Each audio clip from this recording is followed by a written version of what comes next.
Oh, closer proximity. Okay, down here at the bottom center, our player who dominated the first game, 스타트 줄라이. Jelizer. Heating up. Over here in the right corner of the map, our blue Terran, one of the most consistent Terran players of all time. In fact, the most consistent. OGS NaDa. In StarCraft 1. And pretty consistent so far here in StarCraft 2 as well. I love Certainly. you.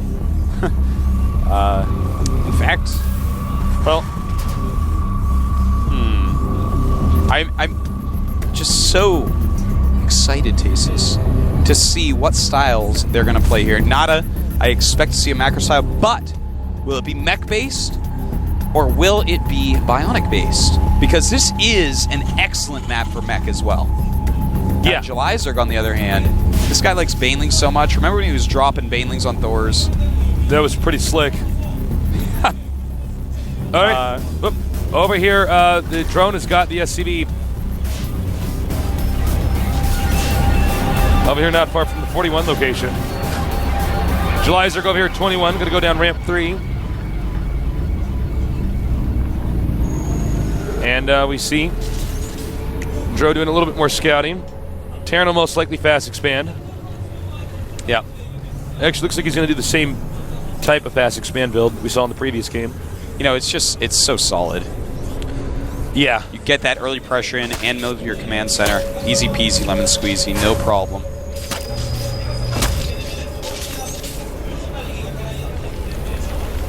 Looks like the spawning pool's on the way. Jelizer going for an economic build. A little bit riskier, but only slightly riskier. You know, it's such a big map, but these are what we would consider close spots. Yeah, I guess that's quite true.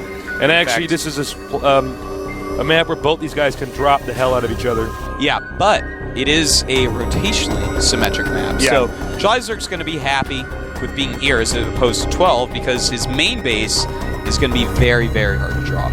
It's just completely out of the way. I mean, it really depends on his defensive style. Drop. Yeah, the third base can be dropped.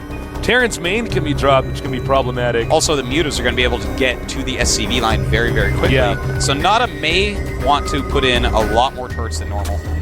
We'll see, but the Marine pressure has commenced.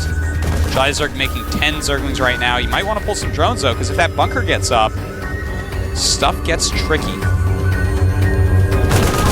Zerglings, but that is not enough. Oh, missed micro there with the Marines. Oh, it is enough if you miss micro like that, Tasteless. And it's going to get finished, but promise. Catching some Marines on the way in. Beautiful micro by Jelizerg. NaDa making a couple of tiny mistakes so far.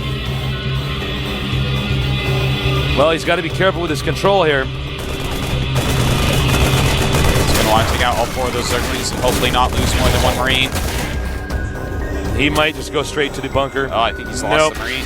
Oh!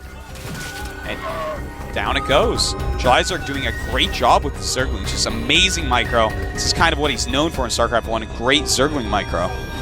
Oh, yeah, for sure. The stuff he did with Zerglings was always insane. Yeah. It's one of the reasons why Zerg vs. Zerg was so good, too. Yeah. StarCraft 1. Aside from Jadon, one of the only players that truly could come back from a Zerg vs. Zerg. Looks like Stuff's Zerglings at the expansion right now. Marines coming out, attacking Jelizerg quite a bit. Speed on the way, a lot of Zerglings on the way. Looks like he's baiting him in. Oh, the Queen getting low. I love what he's doing with the SCVs. Look at that. It's like the linemen in a football match. Yeah, it quite is.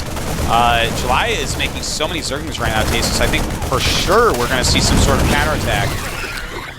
In fact, he's still mining gas. If he doesn't go speeding into Bane, I'll be surprised. This really looks like Jelizerg is setting up for that. I don't know if this is the best Speedling into Bane map to do, but we're going to see. Well, it looks like he's going to surround this bunker with all these Marines. The thing is, NaDa back at home is expanding once again. Gets that before it does get sold off. Now, one of the reasons why Baneling Bust is not exactly the best build is Terran can wall in entirely with barracks here. And are more likely to do so than on the previous map. Lings are coming up now. Speedlings are coming. And he isn't walled. He's going to say it again. He isn't walled. Oh, and my walls God. That at was the so last close. possible second. Game would have ended right there. would have gotten in there right where the barracks are. Guess what, Tasteless? He's going to do it anyways. I was right. The Baneling nest being made, getting a second gas to make sure he has enough Banelings to actually break through barracks. And this could be very problematic for NaDa. He has no idea this is coming. Last game, July Zerg overmade Zerglings as well. Didn't have speed, though, so NaDa doesn't have a lot of hints to tell him this is what July Zerg's doing. July Zerg is going all in, making a ton of Zerglings right now. Nothing but Zerglings and Overlords. This is one of the rare situations where you're doing a strategy you're not supposed to do on a certain type of map. Yeah. But NaDa's rush was ineffective enough, and NaDa, being a smart player, saying to himself, well, I'm walled in with barracks. Nobody actually Baneling busts barracks because they cost so much to actually take the wall in down. Yeah. That I think he's going to be completely caught off guard. Only Damaga and July Zerg would do something like this, Tasteless. Well, Damaga would have done this off one base. All right, here we go. I wonder if we're going to get a shot of NaDa's reaction. And there they go. This is bad for NaDa. A lot of Speedlings getting surrounded the Marines. Beautiful surround right there. And NaDa is going to be dead. That's game. You can't stop that. There's no coming back. Only one barracks making stuff. And by the way, SCV is apparently not good against Zerglings. This is not StarCraft 1. So that's it. GG. This is actually, we are watching not only Tasteless. I'm actually so excited about this. This is insane. This is not only history in the making. This is history repeating itself. Ooh. Now let me explain to everyone exactly what I mean by that. If you weren't an avid StarCraft 1 guy with a memory like an elephant. Basically, in StarCraft 1, during I Love Oov's reign of dominance, he was what we called a bonjour. He was the best player in the world for a while. He's basically like NaDa, just a huge-time macro Terran. Yeah. Now, he was the best player in the world, and no one thought that he was actually beatable in Terran vs. Zerg. He was actually on a 27-0 streak, the biggest streak we ever saw in StarCraft 1. That is how unbeatable this guy was. In StarCraft 1, that's completely unheard of. July Zerg came out with a lot of aggression, and he started punishing Terrans that weren't dotting every I and crossing every T, Terrans that were taking just a little bit too much of an advantage on a Zerg. And he came out of nowhere, crushed I Love Oov, and revolutionized the matchup because he was like, oh, you know why these guys look so strong? Because they're actually just barely doing more than they can actually do and get away with against someone that really knows how to attack. To the uppermost limit. Yeah. Of what you can get away with. Yeah, they were up at that uppermost limit and maybe just a little bit beyond. So July Zerg made his original name by crushing these people.